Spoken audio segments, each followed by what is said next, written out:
So guys આજે અમે આવી પહોંચ્યા છે ગુજરાતના અમરેલીમાં બિનહરીફ દાબેલીવાળાની શોપ પર। તો સૌપ્રથમ અહીં ટુકડા દાબેલી તૈયાર કરવામાં આવશે, ત્યારબાદ ચીઝ દાબેલી। તો સૌથી પહેલાં જો દાબેલીનું સ્ટફિંગ હોય છે તે એક ચટણીની અંદર નાખવામાં આવે છે અને આજે લાદી પાઉંના જે ટુકડા હોય છે એને એક સ્ક્વેર ટાઈપમાં કટ કરી લીધા છે। એની અંદર આજે દાબેલીનું સ્ટફિંગ હોય છે ચટણીવાળું તે નાખવામાં આવે છે, જે બટાકાનું બનેલું હોય છે। અને ત્યારબાદ આ રોસ્ટેડ મગફળી હોય છે મસાલાવાળી, તેને નાખવામાં આવે છે। અને આ છે ફાઇનલી ચોપ કાંદો, આ છે એમની લસણની ચટણી અને ત્યારબાદ નાખવામાં આવે છે બેસનવાળી સેવ।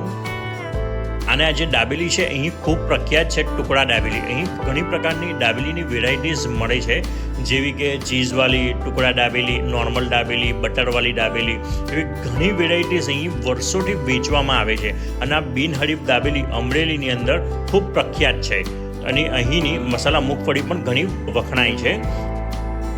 બિનહરીફ કચ્છી દાબેલી જેનું લોકેશન છે અમરેલીમાં ચક્કરગઢ એરિયામાં।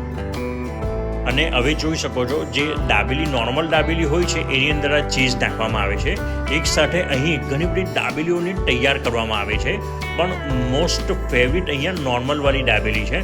નોર્મલ દાબેલી ખાવા માટે લોકોની હંમેશા ભીડ જામતી હોય છે। સાંજે 5 વાગ્યાથી લઈને રાત્રે 10 વાગ્યા સુધી અહીં ક્રાઉડ ઘણું જોવા મળે છે અને આ જે દાબેલી છે તે ખૂબ જ અહીં વખણાય છે। અને આ બિનહરીફ દાબેલી અહીં વર્ષોથી દાબેલી સર્વ કરે છે અને લોકો દૂર દૂરથી અહીં બિનહરીફ દાબેલી ખાવા માટે આવે છે। તો જોઈ શકો છો ઘણી બધું ચીઝ આ દાબેલીની અંદર નાખવામાં આવે છે। કોઈ પણ પ્રકારની દાબેલી હોય અહીંયા રોસ્ટ કરીને જ આપવામાં આવે છે। સો ગાઈસ આજે મેં અહીં નોર્મલવાળી દાબેલી એમની ટ્રાય કરી છે, ઘણી સરસ હતી, ટેસ્ટી હતી।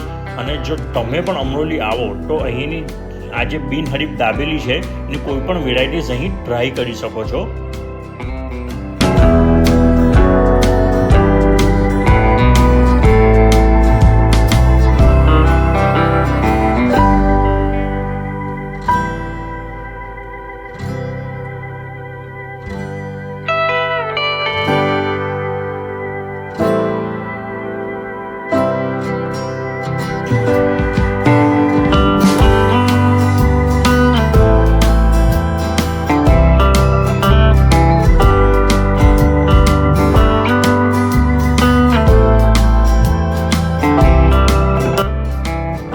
તો મળીશું હવે એક નેક્સ્ટ ફૂડ વિડીયોમાં, ત્યાં સુધી બાય।